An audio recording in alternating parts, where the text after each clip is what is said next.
नमस्कार, आप देख रहे हैं के न्यूज। मैं हूं आपके साथ सूरी चौहान और आज बात असुरक्षित बेटियां।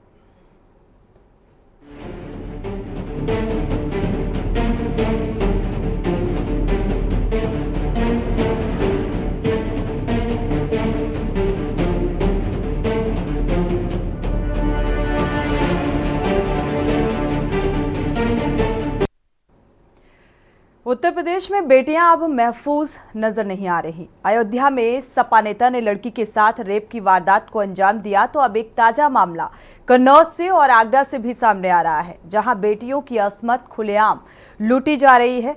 कन्नौज में समाजवादी पार्टी के कद्दावर नेता और डिंपल यादव के प्रतिनिधि रहे नवाब सिंह यादव को पुलिस ने कन्नौज से गिरफ्तार कर लिया है। नवाब के खिलाफ एक नाबालिग लड़की ने नौकरी का झांसा देकर शोषण करने का आरोप लगाया और पूर्व ब्लॉक प्रमुख रहे नवाब को जिले में अखिलेश और डिंपल का राइट हैंड भी करार दिया जाता है। हालांकि सपा नेता ने खुद को बेकसूर बताते हुए पूरे मामले में राजनीतिक षड्यंत्र का आरोप लगाया है। इस मामले में पीड़ित छात्रा की मां की तरफ से दी गई तहरीर में नवाब सिंह यादव के खिलाफ एक्शन लिया गया और उसे कन्नौज के चौधरी चंदन सिंह महाविद्यालय में रंगे हाथों पकड़ा गया। गिरफ्तारी के दौरान एसपी अमित कुमार आनंद खुद मौजूद रहे और घटना के बाद से हड़कंप मच गया है। नवाब सिंह ने इस अपराध को अंजाम देने के लिए एक नाबालिग बच्ची को काम का झांसा देकर बुलाया था और नवाब सिंह ने नाबालिग को उसकी बुआ के साथ नौकरी दिलाने के नाम पर बुलाया गया था। फिर नाबालिग के साथ नवाब सिंह ने अपराध करने की कोशिश की, लेकिन बच्ची ने समय पर समझदारी दिखाकर खुद को बचा लिया और बच्ची ने तुरंत यूपी पुलिस के 112 नंबर पर कॉल कर इस बात की सूचना दी। नेता के इस अपराध की जानकारी दी और अयोध्या में 12 साल की नाबालिग के साथ जो रेप हुआ था, समाजवादी पार्टी के भदरसा नगर अध्यक्ष मोहित खान और नौकर राजू खान पर आरोप तय हुए। लगभग 2.5 महीने पहले नाबालिग पीड़िता खेत से मजदूरी करके लौट रही थी और उसी समय नौकर राजू ने पीड़िता से कहा कि मालिक और मोहित खान ने उसे मिलने के लिए बुलाया। मोहित ने बच्ची के साथ दुष्कर्म किया और मोहित के बाद नौकर राजू ने भी नाबालिग के साथ अपराध को अंजाम दिया। आगरा की घटना सामने आ रही है, जहां पर इंजीनियरिंग की छात्रा से चलती कार में रेप का मामला सामने आया। पीड़िता लखनऊ की रहने वाली बताई जा रही है। रेप का आरोप उसने अपने सीनियर पर लगाया और तहरीर में कहा गया कि दुष्कर्म का विरोध करने पर छात्रा की पिटाई की गई है। उसे अर्धनग्न हालत में सड़क पर फेंक दिया गया और किसी तरह से छात्रा थाने पहुंची। पीड़िता की शिकायत पर एफआईआर दर्ज कर ली गई है। मामला सिकंदरा थाना क्षेत्र का बताया जा रहा है। पीड़िता ने बताया कि लखनऊ की रहने वाली है। वो कॉलेज में इंजीनियरिंग का लास्ट ईयर चल रहा था, पढ़ाई कर रही थी। हाल ही में कानपुर में भी एक ऐसा ही मामला देखने को मिला, जहां पर मौलाना को भी बच्ची से रेप के मामले में गिरफ्तार किया गया है। कानपुर के ग्वालटोली थाने के नजदीक मकबरे मोहल्ले में जहां मुस्लिम आबादी रहती है, यहां देर शाम करीब 70 साल से एक बुजुर्ग मौलाना ने ऐसी कारनामे को अंजाम दिया, जिसने मानवता और उम्र की दहलीज दोनों को शर्मसार करके रख दिया है। और इस हरकत के बाद शायद ही कोई शख्स अपने बच्चे को किसी बुजुर्ग के पास जाने देगा, उसका विश्वास कायम रख पाएगा। मकबरी क्षेत्र में रहने वाले मौलाना मुख्तार ने पड़ोस की रहने वाली एक 7 साल की मासूम बच्ची को पहले टॉफी और फिर चॉकलेट देने का लालच दिया। उसे बहाने से अपने घर ले गया और उसने दरिंदगी की सभी हदें पार कर दी। तो लगातार ये घटनाएं ये सवाल उठाती हैं कि आखिर अपराध और क्राइम का ग्राफ जो है कितना बढ़ता जा रहा है।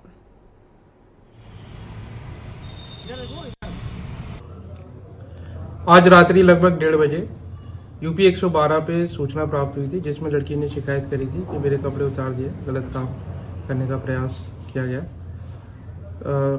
सूचना का तत्काल संज्ञान लेते हुए थाना पुलिस और पीआरवी मौके पे पहुंची थी, जहां पे लड़की को बरामद किया गया और आपत्तिजनक हालत में अभियुक्त नवाब सिंह को भी हिरासत में लिया गया।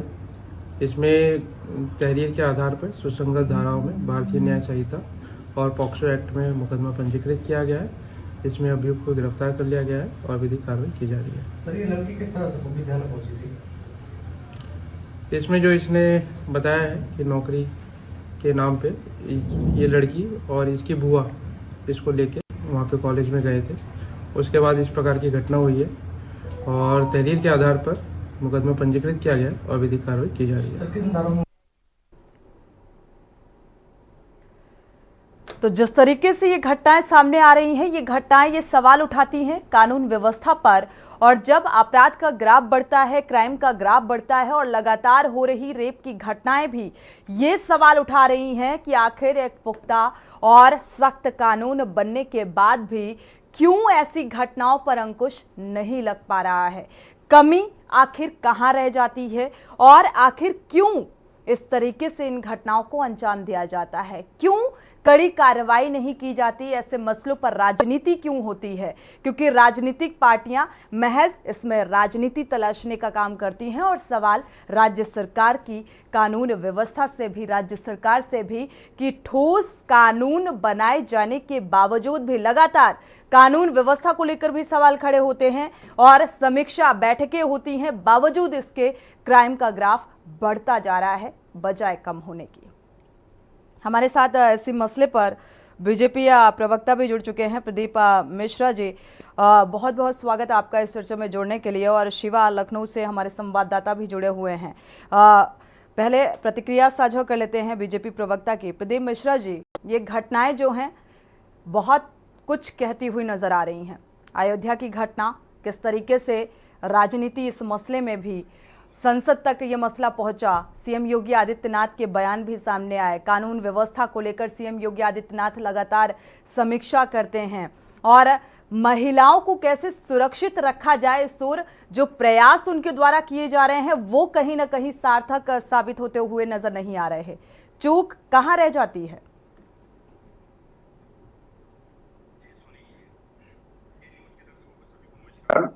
मैं बताना चाहूंगा, हमारी योगी आदित्यनाथ की सरकार सुशासन और बहन बेटियों के रक्षा के लिए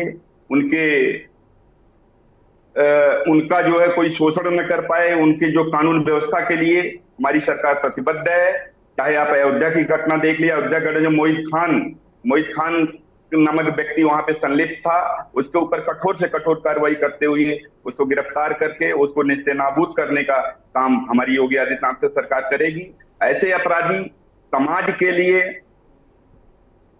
इतने घातक हैं। और आप ये देखिए कि सबकी संलिप्तता समाजवादी पार्टी से है।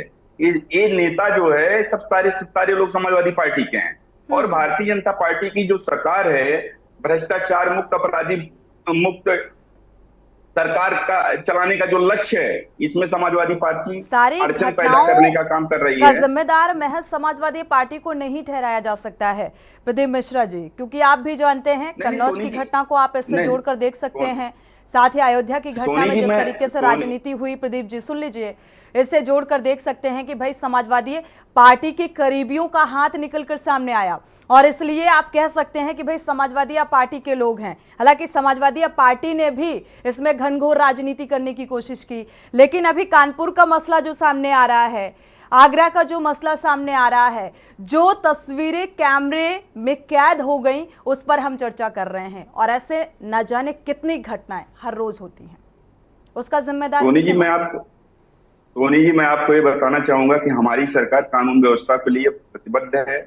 सुशासन और कानून व्यवस्था हमारी चुस्त दुरुस्त कैसे उत्तर प्रदेश में रहे, माननीय योगी आदित्यनाथ इसके लिए संकल्पित हैं और सदैव इसके लिए प्रयास करते हुए, कठोर से कठोर कार्रवाई करते हुए, जो लोग इसमें संलिप्त पाए जाएंगे उनके ऊपर कठोर से कठोर कार्रवाई की जाएगी। सबको जेल में डाला गया है और जल्द से जल्द कोर्ट में, न्यायालय में प्रक्रिया जाएगी।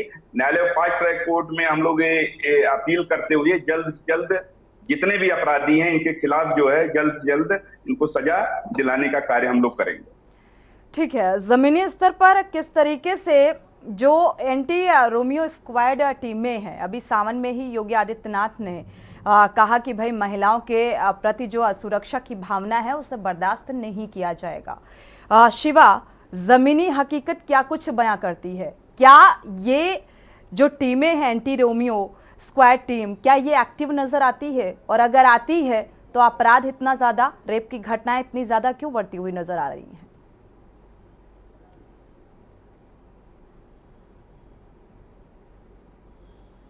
देखिए सुनिए, अगर हकीकत की बात की जाए तो उत्तर प्रदेश के किसी भी जिले में एंटी रोमियो स्क्वाड सक्रिय नहीं है बार बार मुख्यमंत्री कहते हैं कि एंटी रोमियो स्क्वाड जो उन्होंने उत्तर प्रदेश सरकार में आने के बाद यानी कि 2017 के बाद से उन्होंने किया जाए, लेकिन हम देखते हैं कि पिछले कई सालों से एंटी रोमियो स्क्वाड किसी भी तरीके से किसी भी जगह सक्रिय नहीं है। तो एक ये भी लूप होल है कि महिला अपराधों में जो इजाफा है वो देखने को मिल रहा है। और खास तौर से जब मुख्यमंत्री हर बार मीटिंग करते हैं कानून व्यवस्था को लेकर के, जब पुलिस के साथ बैठकें करते हैं, अफसरों के साथ बातचीत करते हैं, तो हमेशा जरूर कहते हैं कि क्राइम कंट्रोल के साथ साथ जो महिला अपराध के आंकड़े हैं वो उसमें कमी देखने को मिले। लेकिन हर बार ऐसा होता है कि ऐसा कुछ नजर ही नहीं आता है। पिछले बीते 4 से 5 महीने के अगर आंकड़े हम उठा के देखेंगे तो आगरा, लखनऊ, अंबेडकर नगर, अयोध्या, कानपुर, ऐसे कई जिले हैं, गाजियाबाद, ऐसे कई जिले जहां पर महिला अपराधों के साथ जो अपराध के आंकड़े हैं उसमें ज्यादा बढ़ोतरी हुई है। रेप की घटनाएं, सामूहिक बलात्कार की घटनाएं और उनके साथ प्रताड़ित करने की घटनाएं, इस तरीके की ज्यादा घटनाएं हो रही है। राजधानी लखनऊ की अगर बात करें सोनी, तो राजधानी लखनऊ में भी इस तरीके की घटनाएं होती है। ऐसा नहीं है कि राजधानी अछूता है इन सब में। जब जहां प्रदेश के मुखिया बैठते हो, जहां प्रदेश के सूबे के पुलिस मुखिया बैठते हो, वहां पर भी इस तरीके की घटनाएं हो रही है। तो अन्य जो जिले हैं उसमें जो संदेश है वो काफी कॉमन सा चला जाता है कि इसको करने के बाद में शायद वो किसी तरीके से छूट जाएंगे, अगर गिरफ्तारी होगी भी तो कुछ ना कुछ करके वो सजा कम करा लेंगे। बिल्कुल। लेकिन सरकार की जीरो टॉलरेंस की जो नीति है वो लगातार इस बात को लेकर के अफसरों को कहते हैं कि जो इजाफा हो रहा है लगातार महिला अपराधों में उसमें आप कमी करिए, रोकने का प्रयास मत करिए। लेकिन वो किसी भी स्तर पर, जमीनी स्तर पर वो सोनी देखने को हमको कभी भी नहीं मिलता है कि जो लगातार एनजीओ को आवंटित किया जाता है लाखों बिल्कुल शिवा, शायद यही वजह है कि अब पुलिस की कार्यशैली से ऐसे मामलों में अधिकतर अगर बात की जाए, रेप की घटनाओं को लेकर बात की जाए, तो पुलिस की कार्यशैली को लेकर सवाल उठते हैं और लोगों को भरोसा नहीं होता कि क्या इस मामले में उचित कार्रवाई होगी भी या नहीं। एक दर्शक इस बीच जुड़े हुए हैं, चंद्र प्रकाश जी, स्वागत है आपका, अपनी राय रख सकते हैं इस मसले पर। सोनी जी नमस्ते जी, मैं ये कहना चाहता हूँ कि पीडीए के माध्यम से अखिलेश यादव ने वोट तो ले लिए, अब जब दलितों के ऊपर जब अत्याचार हो रहा है तो वो पीछे हट रहे हैं और एक शब्द नहीं बोल रहे। आज जो नवाब सिंह का आप दिखा रहे हो कांड, ये जो है डिम्पल यादव जो उनकी पत्नी है उनका खास है और उनको वो बताएंगे, कोई ना कोई झूठा एलिगेशन लगा करके। बिल्कुल, लेकिन चंद्र प्रकाश जी, मुझे नहीं लगता कि ये मसला जाति विशेष से जोड़ने का मसला है। ये मुद्दा महिला सुरक्षा का है और यहाँ पर किसी राजनीतिक दल, जाति विशेष से इसे नहीं जोड़ना चाहिए। शुक्रिया जुड़ने के लिए और अपनी राय रखने के लिए। अगले दर्शक सुरेश अवस्थी जी जुड़े हुए हैं, स्वागत है आपका, अपनी राय रख सकते हैं। सोनी जी, मैं ये कहना चाहता हूँ, ये कैसा गठबंधन है, ये कैसी मोहब्बत की दुकान है जो माता बहनों की इज्जत सरेआम रोज में उतारी जा रही है। ऐसे में तो चाहिए सरकार को सख्त कदम उठाएं, जो माता बहनों को गलत निगाह डाले, उनको सलाखों के पीछे होना चाहिए। शुक्रिया सुरेश जी जुड़ने के लिए और अपनी राय साझा करने के लिए। तो आखिर कब ऐसे अपराध और ऐसे अपराधियों के खिलाफ सख्त कार्रवाई होगी, गिरफ्तारी होती है, फिर किस तरीके से छोड़ दिया जाता है? शायद इसीलिए कोई ऐसी नज़ीर पेश नहीं हो पाती कानूनी कार्रवाई के जरिए कि ताकि ऐसे क्राइम और अपराध पर लगाम लग सके। और बात कर रहे हैं असुरक्षित बेटियां, आखिर क्यों? क्योंकि कार्रवाई और जिस तरीके से ये अपराध बढ़ता जा रहा है। हमारे साथ समाजवादी पार्टी के प्रवक्ता भी जुड़ चुके हैं, आनंद राय जी, आपका बहुत बहुत स्वागत है इस चर्चा में जुड़ने के लिए। साथ ही हमारे संवाददाता कानपुर से जुड़े हुए हैं, कानपुर मसले पर कौस्तुभ मिश्रा। कौस्तुभ का रुख करेंगे। कौस्तुभ, कानपुर प्रकरण में क्या कुछ कार्रवाई प्रशासनिक स्तर पर होती हुई नजर आ रही है? अपडेट क्या है? जी बिल्कुल, आपको बता दूं, बीते 2 दिन पहले कानपुर के ग्वालटोली थाना क्षेत्र में एक 70 वर्षीय मौलाना ने 8 साल की मासूम के साथ रेप की कोशिश की। इस दौरान इलाकाई लोगों ने उसको पकड़ लिया, हालांकि वो चकमा देके मौके से फरार हो गया था। जिसके बाद पुलिस की टीमें बनाई गई और मौलाना को आज गिरफ्तार कर लिया गया है। डीसीपी सेंट्रल दिनेश त्रिपाठी ने प्रेस कॉन्फ्रेंस कर जानकारी दी कि उसको 6 बंगलिया से गिरफ्तार किया गया है। बीते 2 दिनों से मौलाना अपने रिश्तेदार क्या छुपाता, आपको बता दें कि इस मौलाना ने इसके पहले भी इस तरीके की hरकतें की थी, लेकिन बुजुर्गियत का वो हवाला देकर बच जाता था। हालांकि इस बार पुलिस ने इसको गिरफ्तार कर लिया है और जेल भेज दिया है। कार्रवाई हुई है, गिरफ्तारी हुई है। हमारे साथ आनंद राय जी भी हैं इस मसले पर। आनंद राय जी, क्या प्रतिक्रिया, जिस तरीके से ये क्राइम का ग्राफ, रेप की घटनाएं बढ़ती हुई नजर आ रही हैं, आगरा का मसला सामने आ रहा है, कानपुर का मसला सामने आ रहा है, अयोध्या का अभी भी सुर्खियों पर है और जो ये कन्नौज का घटनाक्रम सामने आ रहा है, क्या कहेंगे? किसे जिम्मेदार माना जाए? बेहद निंदनीय है। जीरो टॉलरेंस की बात करने वाले और महिला सुरक्षा की बात करने वाले, बेरोजगारों की बात करने वाले, किसानों की बात करने वाले, इनसे कुछ हो नहीं पा रहा है। ये बड़ी बड़ी मंचों से अच्छी बातें कर लेते हैं, लेकिन आज महिला असुरक्षित है, नौजवान असुरक्षित है, किसान असुरक्षित है, तो सुरक्षित कौन है? हम अपने देश और प्रदेश के किसान, नौजवान, दलित, वंचित, शोषित के बारे में अगर सोचेंगे तो सुरक्षित कौन है? आप कहेंगे बुलडोजर से घर ढा देंगे। आप बुलडोजर से घर गिरा के कौन सा अपराध आपने रोक लिया? आपने कौन से अपराध जगत को रोक लिया? अपराधी अभी खुले सांड की तरह घूम रहे हैं। और देखिए, ये जहां माइनॉरिटी हो चाहे यादव वर्ग हो, तो अभी सदन में माननीय योगी आदित्यनाथ ने सदन में उन्होंने कहा कि एक गैंग रेप का लखनऊ का वारदात था, उसमें कई जातियों के लोग थे, लेकिन वो बस 2 कम्युनिस्ट जातियों का नाम लिए कि फलाने यादव, फलाने मुस्लिम। तो इन तुष्टीकरण की राजनीति जनता सब देख रही है। आपको टारगेट बस इन जातियों, अरे अगर महिला कोई पीड़ित है, अवधि आनंद राय जी, देखा जाए अभी अयोध्या वाले मसले पर आप लोग भाई अवधेश जी के ही तो करीबी हैं, मोहित, जिनके खिलाफ जिनकी गिरफ्तारी हुई, कार्रवाई हुई, तो आप लोग राजनीति क्यों कर रहे थे? एक तरफ तो आप कहते हैं भाई जो सत्ता पक्ष है या राज्य सरकार है वो उचित कार्रवाई नहीं करती, जुमलेबाजी करती है ऐसे मसलों पर, दूसरी तरफ वो करीबी थे तो एक्शन तो समाजवादी पार्टी को भी लेना चाहिए था। तो समाजवादी पार्टी ने बिल्कुल एक्शन लिया। मसले में भी ये राइट हैंड बताए जा रहे हैं जो आरोपी हैं, डिम्पल यादव और अखिलेश यादव के। हमारे नेता श्रीमान अखिलेश यादव जी ने कहा कि डीएनए की मांग किया कि अगर वो दोषी पाए जाते हैं तो इनको गंभीर से गंभीर धाराओं में डाल के जेल भेजा जाए, आजीवन कारावास किया जाए। तो हमारे नेता अपना स्टैंड क्लियर कर रखे हैं।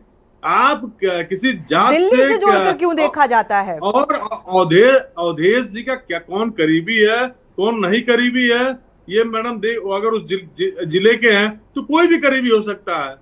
अब तो उनके बहुत ज्यादा करीबी हो चुके हैं, क्योंकि वो इंटरनेशनल खबर बन चुकी है कि अयोध्या से अवधेश प्रसाद जी जीते हैं, तो उनके तो बहुत लोग करीबी हैं, बहुत रिश्तेदार बन गए होंगे। तो उसके पहले नहीं ना वो करीबी थे, तो बात करीबी की नहीं। दोहरा चरित्र यहाँ पर आनंद राय जी समाजवादी पार्टी का भी नजर आता है, और सत्ता पक्ष राज्य सरकार से तो सवाल पूछे ही जाते हैं कि भाई कानून व्यवस्था किस तरीके की है, किस तरीके का कानून बनाया है कि अभी भी रेप की घटनाओं में अंकुश नहीं लग पा रहा है, और जवाबदेही भी राज्य सरकार की है।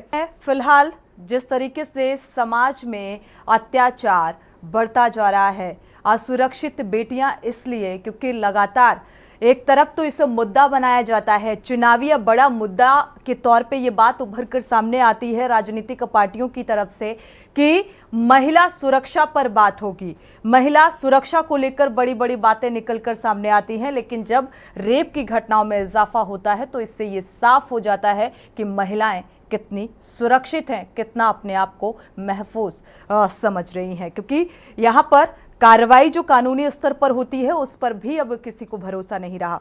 हमारे साथ ताहिरा हसन जी भी जुड़ चुकी हैं, सामाजिक कार्यकर्ता हैं। आपका बहुत बहुत स्वागत है इस चर्चा में जुड़ने के लिए। कौस्तुभ, कानपुर वाले मसले में अगर देखा जाए तो प्रशासनिक कार्रवाई कहां तक पहुंची, गिरफ्तारी हो चुकी है? जी बिल्कुल, आपको बता दो कि कानपुर का जो ये ग्वालटोली थाना क्षेत्र का मामला था, इसमें पुलिस ने जो आरोपी मौलाना है 70 वर्षीय, उसको उसके रिश्तेदारों के हाथ से जो परिजन है इस प्रशासनिक कार्रवाई से संतुष्ट हैं? जी बिल्कुल, आपको बता दूं आज आरोपी को गिरफ्तार करके जेल भेज दिया गया है। फिलहाल परिजन इस कार्रवाई से संतुष्ट हैं, लेकिन जो जहां मौलाना रहता था वहां इलाकाई लोगों की बात की जाए तो उनका कहना है कि इस मौलाना ने इसके पहले भी ऐसी घटनाओं को अंजाम दिया था, लेकिन जो पीड़ित थे वो कहीं ना कहीं डर के कारण पुलिस के सामने नहीं आ पा रहे थे। इस बार लोगों ने इस मौलाना को रंगे हाथों पकड़ा, बाकायदे उसका वीडियो बनाया और पुलिस को दिए, जिसके बाद ये गिरफ्तारी हुई है। शुक्रिया कौस्तुभ इस जानकारी को साझा करने के लिए। गिरफ्तारी हो चुकी है, फिलहाल ये तमाम जो रेप की घटनाएं आए दिन सामने आती हैं लगातार, क्योंकि एंटी रोमियो स्क्वाड टीम होने के बावजूद भी धरातल में किस तरीके से काम करती है, ये अभी हमारे संवाददाता शिवा शर्मा ने बताया जमीनी हकीकत। ताहिरा हसन जी, आपकी भी प्रतिक्रिया बेहद मायने रखती है इस मसले पर, क्योंकि जो घटनाएं सामने आ रही हैं और ये कहा जा रहा है असुरक्षित बेटियां कब सुरक्षित होंगी, कैसे सुरक्षित होंगी, ये तो अब सोचना ही मुझे लगता है बंद कर देना चाहिए।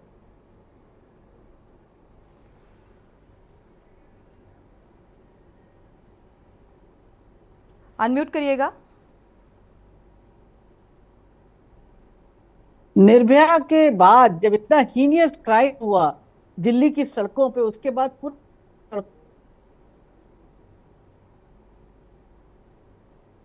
कानून बना था। ऐसे नहीं जस्टिस वर्मा कमेटी गठित हुई थी, और वो कानून का इम्प्लीमेंटेशन होना चाहिए। देखिए कानून फिर क्या, इससे भी बड़ा सख्त कानून बनाइए, उससे कुछ फायदा नहीं होता। कैपिटल पनिशमेंट भी रिड्रेसल नहीं करेगा, कन्विक्शन 100% करना होगा। हम लोग बार बार कहते हैं जो ह्यूमन राइट्स एक्टिविस्ट हैं कि कन्विक्शन आप 100% कीजिए और रिड्रेसल जल्दी कीजिए, जिससे विटनेस जो है हॉस्टाइल ना हो और इस तरह के दरिद्रे निकल ना पाए और दोबारा उससे भी हीनियस क्राइम ना करें। बराबर हम देखते हैं हमारी बहनों, हमारी बेटियों की इस्मत लूटी जा रही है। बार बार हम ये डिस्कशन करते हैं चैनल्स पर, बार बार ये कहा जाता है कि छोड़ा नहीं जाएगा आरोपी, सख्त से सख्त सजा दी जाएगी। आप सोचिए जिसके घर की बेटी और जिसके घर की बहन के साथ होता है वो किस ट्रॉमा से गुजरते हैं। तो मुझे लगता है इसमें सख्त कानून तो है, इम्प्लीमेंटेशन कीजिए। निर्भया का 3000 करोड़ फंड था, उसका सही इस्तेमाल कीजिए। सारे हेल्पलाइन जो है वो फंक्शन करे प्रॉपरली, तुरंत पकड़ा जाए, पुलिस तुरंत सारे एविडेंसेस कलेक्ट करे। अगर एविडेंसेस सही कलेक्ट नहीं होंगे, टाइम से कलेक्ट नहीं होंगे, फॉरेंसिक जांच वगैरह सब पूरी नहीं होगी, तो ऑनरेबल कोर्ट से आप कैसे उम्मीद करते हैं कि जजमेंट देंगे हमारे ऑनरेबल जजेस। बिल्कुल। तो झाबड़ा दिल्ली रेप केस में क्या हुआ था, उसके वेजाइना में बॉटल तक इंसर्ट की गई थी, लेकिन वो छूट गए आरोपी क्योंकि वो एविडेंसेस कलेक्ट नहीं हुए थे प्रॉपरली। तो ये पूरी चीजें, पूरा एक सिस्टम, पूरा एक कानून बना था निर्भया के बाद, उसका इम्प्लीमेंटेशन होना चाहिए। 100% जमीन पे उतारिए, डर और खौफ पैदा हो। कन्विक्शन रेट कम क्यों हो रहा है, डर और खौफ नहीं है ताहिरा जी, इसीलिए आपने देखा कि कानपुर का ये घटनाक्रम सामने आ रहा है। 70 वर्षीय मौलाना ने रेप की वारदात को अंजाम दिया है, हालांकि गिरफ्तारी हो चुकी है। शिवा शर्मा का रुख करेंगे, लखनऊ का रुख कर लेते हैं।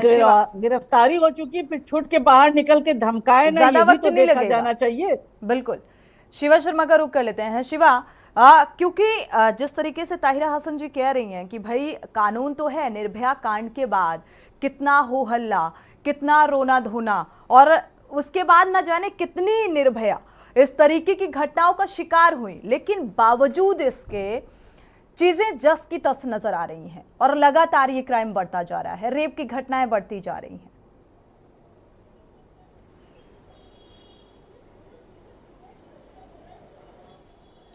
देखिए सोनी, ग्राउंड जीरो पर काम करने की जरूरत है। आजकल क्या हो रहा है कि सोशल मीडिया का सहारा लेकर के उत्तर प्रदेश पुलिस लोगों को जागरूक करने का काम कर रही है, लेकिन सोशल मीडिया से आप बहुत ज्यादा लोगों को अवेयर नहीं कर सकते, ना ही किसी बच्ची को, ना ही किसी लड़की को, ना ही किसी स्त्री को। तो आपको जमीन पर उतरना होगा। आज से बहुत साल पहले 1090 का जो काम था वो अलग अलग कॉलेजेस में जाकर के, अलग अलग स्कूलों में जाके और साथ ही साथ सरकारी स्कूलों में जाकर के वो प्रचार प्रसार करते थे और वो जागरूक करते थे कि आखिरकार काम क्या है 1090 का। अगर आप किसी भी परिस्थितियों में अपने आप को असुरक्षित महसूस करते हैं तो आप पुलिस से या 1090 की हेल्पलाइन से किस तरीके कनेक्ट हो सकते हैं। अगर आप टेक्निकली कनेक्ट नहीं हो पा रहे हैं तो उस वक्त आप अपने आप को बचाने के लिए रिस्पॉन्स किस तरीके का कर सकते हैं। ये काम आज के दौर में नहीं होता है। ऊपर से दूसरी बात, जब मुख्यमंत्री मीटिंग करते हैं तो मुख्यमंत्री सबको एक लाइन से यही कहते हैं कि जो क्राइम रेट ग्राफ कम करने वाला जो आपका काम है उसको सीधे सीधे कम करिए। जिलों में मैसेजेस भेज दिए जाते हैं, एक पत्र वायरल कर दिए जाते हैं कि अपराध नियंत्रण के साथ साथ जो महिला अपराध है उस पर भी काम करें, लोगों को जागरूक करने का काम करें, वो काम नहीं होता है।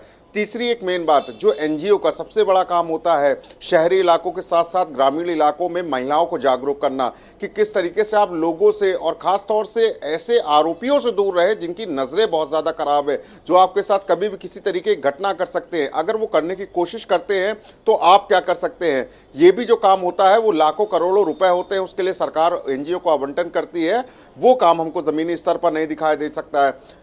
जो कन्विक्शन का काम, ताहिर हसन जी साफ तौर से ये कहना चाह रही थी कि कन्विक्शन अगर 100% होगा तो आरोपी को जल्द से जल्द और कड़ी एक सजा मिलेगी, जिससे एक नजीर पैदा होगी। उसमें उत्तर प्रदेश सरकार का और पुलिस का ही भला होता है, लेकिन कन्विक्शन को और ज्यादा बढ़ाने के लिए मॉनिटरिंग लेवल की जरूरत है।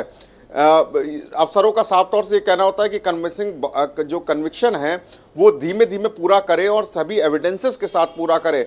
इसमें क्या होता है कि एक जो कमी है वो रफ्तार की, वो थोड़ी कम हो जाती है और शायद कन्विक्शन का जो दायरा है वो थोड़ा सिमट के रह जाता है। हालांकि बहुत से जो आपराधिक मामले हैं उसमें हमने देखा है कि उत्तर प्रदेश पुलिस अलग अलग जिलों में कन्विक्शन के तहत लोगों को सलाह भी दिला रही है। खासतौर से माफियाओं के खिलाफ जो काम कर रही है सरकार, उसमें कन्विक्शन के ला करके उनको जेल में बंद रखने का काम कर रही है। लेकिन उसके साथ साथ महिलाओं और बच्चियों के साथ जो अपराध बढ़ रहे हैं, उन आरोपियों को आप कन्विक्शन के तहत आप कितनी देर तक जेल में रोक सकते हैं और कितना अच्छा मैसेज स्प्रेड कर सकते हैं, इसमें भी ऑफिसर्स को बहुत ज्यादा ध्यान देने की जरूरत है। तो ये जो तमाम जो चीजें हैं, अगर ये 100% अगर जमीनी तौर पर अगर होने लगे तो शायद ये जो क्राइम रेट है, जो महिला अपराध संबंधित जो क्राइम रेट है, उसमें शायद कमी देखने को भविष्य में मिल सके। बिल्कुल शिवा, शुक्रिया जुड़ने के लिए और ये जानकारी साझा करने के लिए। हमारे साथ बीजेपी प्रवक्ता भी जुड़े हुए हैं, प्रदीप मिश्रा जी। अगर देखा जाए, क्या आपको नहीं लगता कि जिस तरीके से ये रेप की घटनाएं बढ़ रही हैं, इसमें कहीं ना कहीं पुलिसिया कार्यशैली का फेल्योर है? ये जमीनी स्तर पर उतनी जिम्मेदारी से काम नहीं किया जा रहा है? उन्हीं जी, मैं आपको बताना चाहूंगा कि आप अभी जैसे हमारे मित्र आनंद जी बता रहे थे कि हमारी योगी आदित्यनाथ जी की सरकार जो है जीरो टॉलरेंस के नीति के तहत कार्य नहीं कर रही है। आप इनको, मैं बताना चाहूंगा कि जितने भी अपराधी और जितने भी दुराचारी हैं, सब इन्हीं के पार्टी से जुड़े लोग हैं। और मैं आपके चैनल के माध्यम से आश्वस्त करना चाहूंगा कि जितने लोग इसमें संलिप्त हैं, इनके खिलाफ कठोर से कठोर कार्रवाई करते हुए योगी आदित्यनाथ जी की सरकार ऐसा नजीर पेश करेगी कि कई पुश्ते जो है ऐसे कार्य और इसे दुराचार करने से परहेज करेंगे। और रही बात अभी जैसे बताने जमीनी स्तर पे, आप वो बच्ची वहां की कन्नौज की वारदात के बारे में बताता हूँ। वो बच्ची अपना जो है जॉब मांगने जाती है विद्यालय में, महाविद्यालय में, तो उसके साथ उसको बिठाल के कमरे में वो गैर इरादतन कैसे किस तरीके से वो जो है उनका बच्ची का जो है बस उतरवाता है और दुराचार करने की कोशिश करता है। बच्ची पुलिस को इत्तला करती है, 112 पुलिस तुरंत जाती है, मौके पे उसको रंगे हाथ पकड़ती है। तो पुलिस हमारी जो है 100% आप देखिए सक्रियता के साथ योगी आदित्यनाथ की सरकार के नेतृत्व में पुलिस कार्य कर रही है। आप कह रहे हैं उसको कैसे मान लें, कैसे मान लें? ठीक है, मानते हैं कि भाई अयोध्या की जो घटना सामने आई उसे आप समाजवादी पार्टी से जोड़ सकते हैं।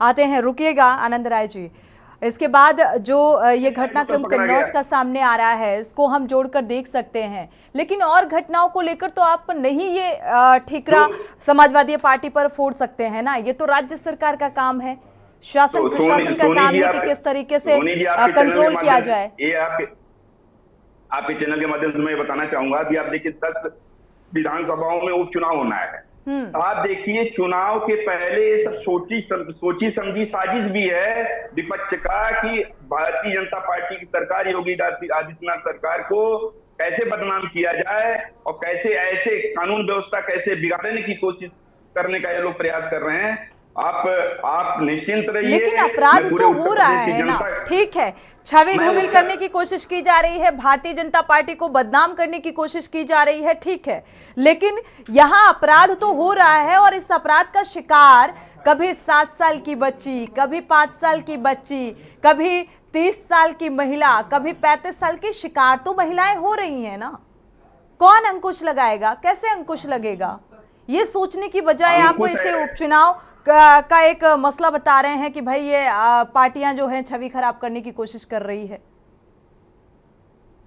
देखिए, मैं आपको बताना चाहूंगा कि जितने लोग, हम कैसे कैसे साबित करेंगे? अभी जितने लोग संलिप्त हैं ना, इनके खिलाफ ऐसी कार्रवाई होगी कि ये नजीर पेश करेंगे, इनकी पुश्तें जो है इसको याद करेंगी, कोई ऐसा दुराचार अत्याचार करने की कोशिश नहीं करेगा। ठीक है, हम कैसे साबित कर सकते हैं, आप बताइए? अभी जो पकड़े जा रहे हैं, जो लोग इससे संलिप्त हैं, मैं कठोर से कठोर कार्रवाई की जाएगी इनके ऊपर।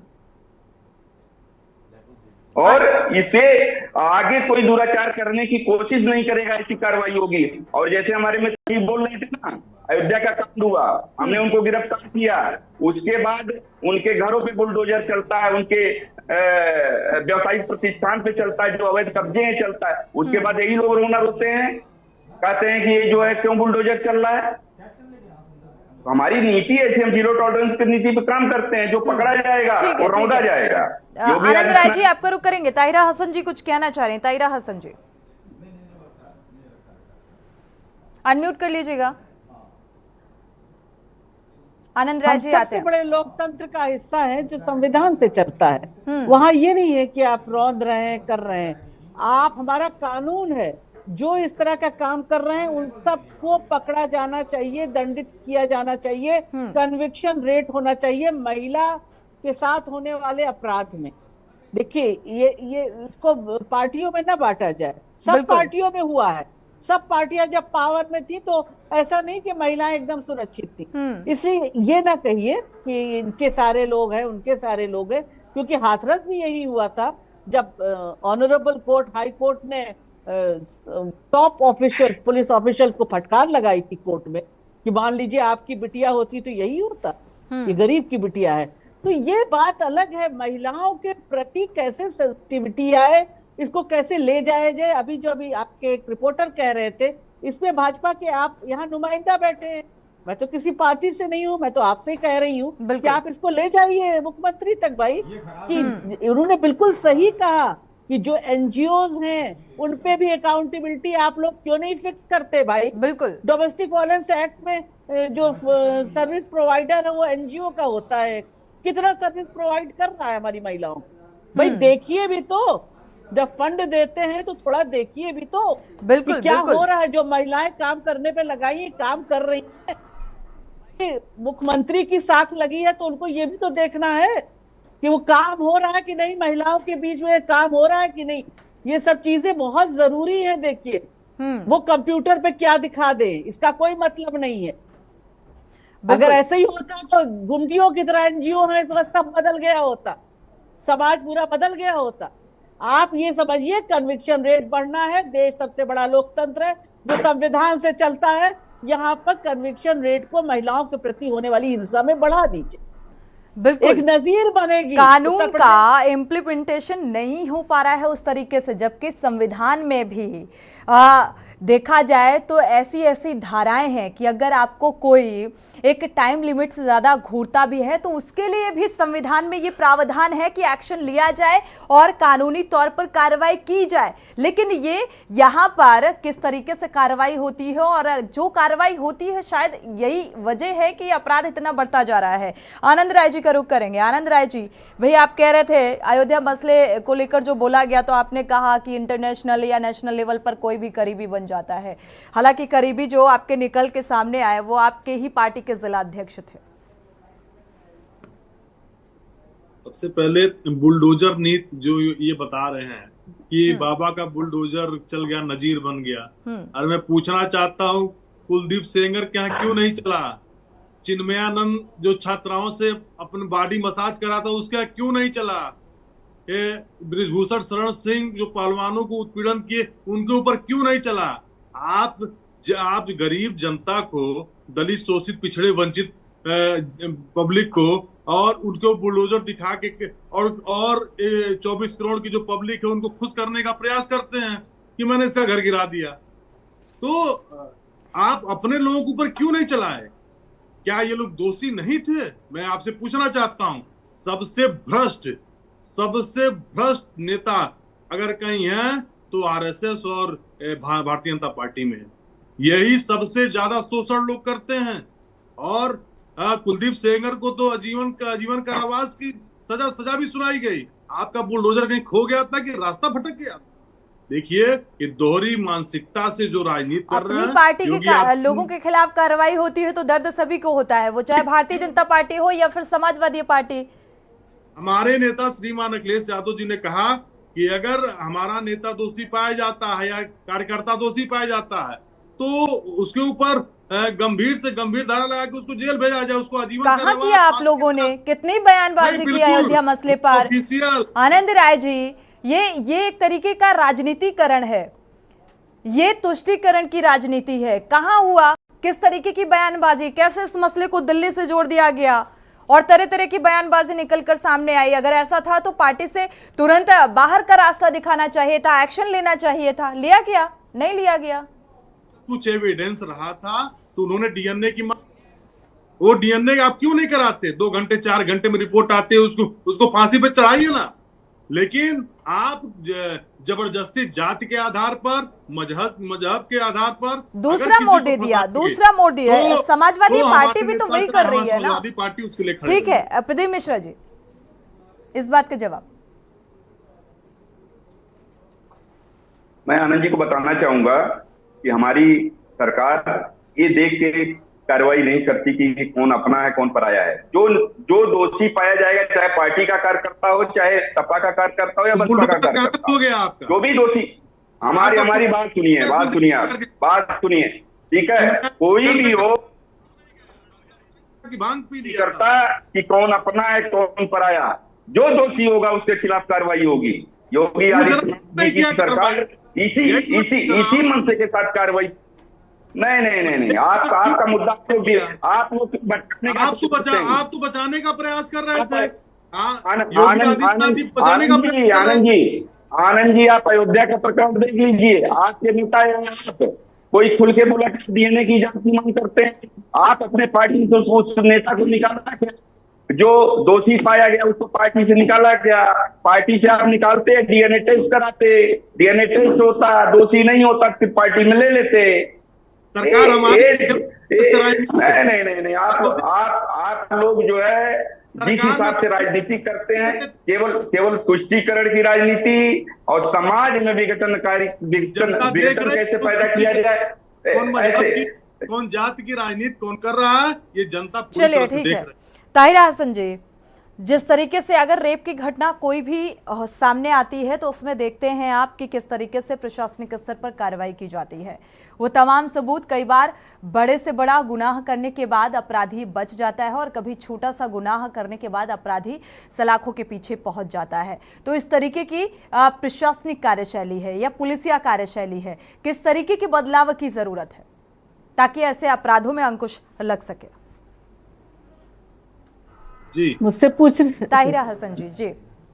जी देखिए, मैंने पहले ही कहा, मैंने अपने ओपनिंग स्टेटमेंट में ये कहा था कि निर्भया के बाद जो कानून बना है, एक मजबूत कानून है, उसका इम्प्लीमेंटेशन होना चाहिए।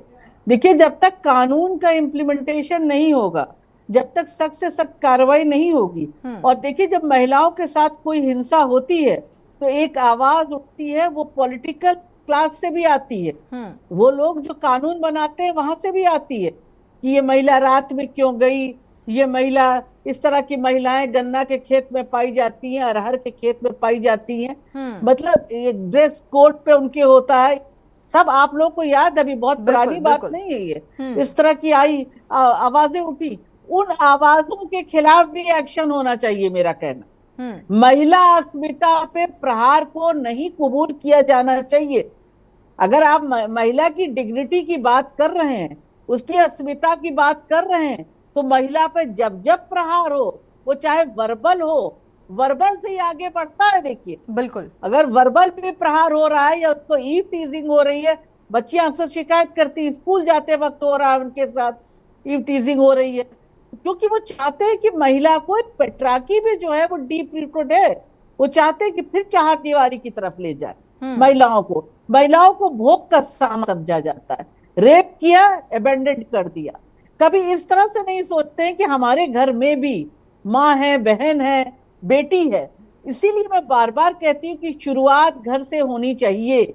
बेटे को अच्छे संस्कार, अच्छी वैल्यू देनी चाहिए, घर से ही अपनी बहन की इज्जत करना, पड़ोसी में जो लड़कियां बहन की दोस्तें हैं उनकी इज्जत करना, उनकी रिस्पेक्ट करना, ये सिखाना चाहिए।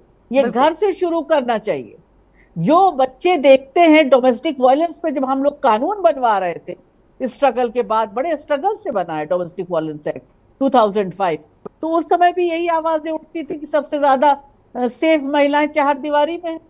लेकिन साबित हुआ ना कि महिलाओं के साथ जो डोमेस्टिक वायलेंस होता है, जो बच्चा देखता है, छोटा है, उसकी समझ नहीं है, वो ये समझता है कि मेरी माँ को, जो महिला है, उसको पावर से कंट्रोल कर सकता है पुरुष, तो वो बड़ा होता है तो उसी का इस्तेमाल करता है। फिर महिलाओं की रिस्पेक्ट नहीं है, वो देख रहा है घर में रिस्पेक्ट नहीं है तो वो रिस्पेक्ट नहीं करता, बाहर भी नहीं करता। बहुत बार बच्चे अगर इस तरह के बेटे इस तरह का काम करके आते हैं तो उसको छुपाने की कोशिश की जाती। अक्सर कहा जाता है लड़कियां निकलती क्यों है भाई, शाम के बाद, सूरज ढलने के बाद क्यों निकलती है, फिर ऐसे कपड़े क्यों पहनती हैं? 10 to 5 जॉब करें, यानी पैसा भी लाएं घर में, लेकिन 10 to 5 करें, उससे आगे बढ़ के वो ना जॉब के बारे में सोचे।